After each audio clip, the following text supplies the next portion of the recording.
কিভাবে প্রমাণ করব? এটা প্রমাণ করার জন্য আমরা একটু অঙ্কন করে নেব। সেই অঙ্কনটা কি? অঙ্কনটা হচ্ছে কেন্দ্র ও থেকে এবি এবং বিসি এর উপরে আমি যথাক্রমে দুটি লম্ব আঁকব। কেন্দ্র ও থেকে এবি ও বিসি এর উপরে আমি যথাক্রমে দুটি লম্ব অঙ্কন করে নেব। কেন্দ্র, এটা যে বৃত্তের কেন্দ্র সেটা কিন্তু আমরা নিশ্চিত, কারণ আমি বিশেষ নির্বাচনে বলেছি মনে করি ও কেন্দ্র বিশিষ্ট বৃত্ত, তাই না? তাহলে এই ও থেকে আমি এবি এর উপরে একটা লম্ব অঙ্কন করলাম যেটা হচ্ছে ওই, ও থেকে আমি বিসি এর উপরে একটি লম্ব অঙ্কন করলাম যেটা হচ্ছে ওএফ। ওকে, এটা আমরা লিখে নিই।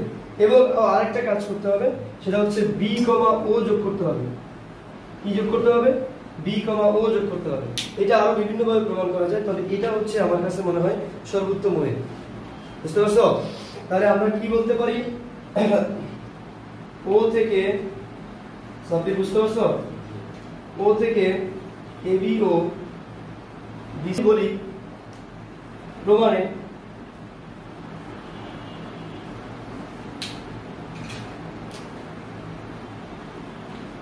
এখানে কি দুইটা ত্রিভুজ হয়েছে আমাদের? দেখো তো, এই একটা আর এইটা, এবং এইখানেও কি দুইটা ত্রিভুজ হয়েছে?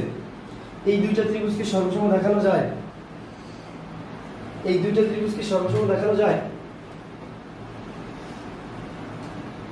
খেয়াল করে দেখো তো, এই দুইটা ত্রিভুজকে সর্বসম দেখানো যায় কিনা?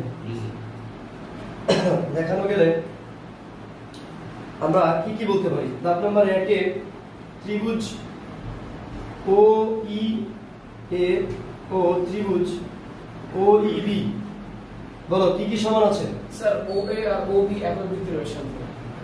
না না না, দাঁড়াও, আগে আমি ও ই ইকুয়াল কি লিখতে পারি? ও ই ইকুয়াল ওই সাধারণ বাহু লেখা যায়। সাধারণ বাহু, সাধারণ বাহু। ওকে, এরপরে কি লেখা যায়? দেখো তো, O A equal to O B. O equal O B, এটাই আমরা প্রমাণ করব। এটা না, এছাড়া আর কি লেখা যায়? এ ইকুয়াল, খেয়াল করো, এ ইকুয়াল বি কি লেখা যায়? কেন লেখা যায়? কারণ এটা লম্ব। তো ওই উপপাদ্য 1 এ শিখে এসেছিলাম বৃত্তের কেন্দ্র ও ব্যাসভিন্ন কোনো জায়ের মধ্যবিন্দু সংযোগ সরলরেখা ওই জায়ের উপরে লম্ব। যেহেতু ওইটা এবি এর উপরে লম্ব, দ্যাট মিন্স ইটা এবি এর কি চারটা সমকোণী ত্রিভুজ তৈরি হলো। কি কারণে? আসতেছি, আমি প্রথমে এই দুটো ত্রিভুজ